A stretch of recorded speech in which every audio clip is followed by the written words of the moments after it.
Iran Israel का वार रुकते ही हमारे एलपीजी गैस की डिलीवरी बिल्कुल नॉर्मल हो जाएगी। इसके दाम भी कम हो जाएंगे। अभी इसके दाम क्यों बढ़ गए और उसकी डिलीवरी क्यों कम हो रही है, आप चीजों को समझिए।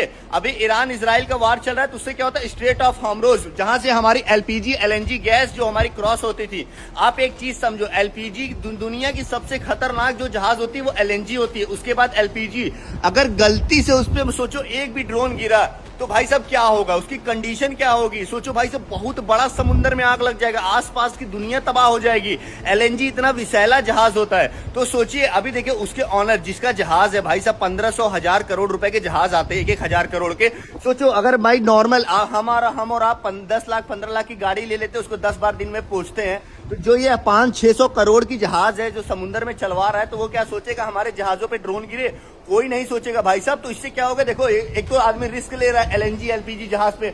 अगर वो माल भेजेगा भी तो जो 100 रुपए लेता था वो बोलेगा भाई 500 रुपए। अगर उस देश को चाहिए तो भाई ठीक है, नहीं चाहिए तो कोई बात नहीं, हम माल अपना नहीं भेजेंगे, क्योंकि भाई जहाज को रिस्क में थोड़ी डालेगा। अभी आप ये सोचिए, हम लोग 8,500 कंटेनर लोड करके भारत ला रहे हैं। अभी हमारे जहाजों पे क्या होता है, देखो हमारी जहाज अफ्रीका से भारत आने में 20 दिन लगता है, लेकिन 27 दिन में आ रही है। फिलहाल अभी आप देख रहे हैं ये सारे कंटेनर भरे हुए हैं, क्योंकि इसमें देखिए सील लगा हुआ है। अभी ये सोचिए, अभी मान लीजिए इस कंटेनर में चीनी है, एग्जाम्पल के तौर पे अभी ये कंटेनर 40 फुट का है, इसमें चीनी भरा है। अगर मान लीजिए इसका जो भाड़ा है $2,000, मतलब 1.5 लाख रुपए भाड़ा होगा कंटेनर का। उसके बाद सोचिए जो इसमें माल भरा होगा ट्रांसपोर्ट का, उसके बाद कस्टम चार्ज, उसके बाद पोर्ट चार्जेस, उसके बाद डिलीवरी चार्जेस। सोचो अगर ये पूरा कंटेनर अगर आप देखेंगे कम से कम 3-4 लाख रुपए मान लो आपका मतलब एक देश से दूसरे देश तक लग जाएगा। तो सोचो अगर ये चीज अगर 7 दिन लेट पहुंचेगा तो भाई साहब उसका और पैसा बढ़ेगा, क्योंकि देखो पोर्ट चार्जेस बढ़ेगा, शिपिंग का भी चार्जेस बढ़ जाएगा, हर चीज बढ़ेगा। तो देखो भाई जो दुकान वाला होगा वो चीजें महंगी ही करेगा। इससे देखो किसी भी देश में वार होता है वो उसी देश को नहीं पूरे वर्ल्ड को इफेक्ट करता है। इसीलिए मैं आपको मनाता हूँ भाई साहब, बहुत सारे लोग खुश हो रहे हैं भैया ईरान इजराइल का वार चल रहा है, हमको भारत से क्या मतलब।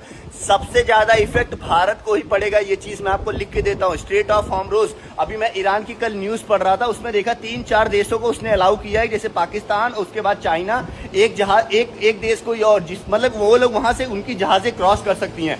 बाकी किसी देश का मैंने नहीं जानता, लेकिन आप ये समझिए ये वार रुकना बहुत ज्यादा जरूरी है। अगर नहीं रुकेगा तो ऑटोमेटिक है भाई साहब। देखो एलएनजी एलपीजी जहाज क्रॉस समुद्र में, मैं पहले पता है ये केप टाउन क्रॉसिंग कर रहा हूँ, यहाँ पे मुझे आए दिन एलएनजी एलपीजी दिखते थे। आज मैं 2 महीने हो गए, मैंने अभी समुद्र में एक भी एलएनजी एलपीजी शिप नहीं देखा। सोचो कितनी बड़ी बात है।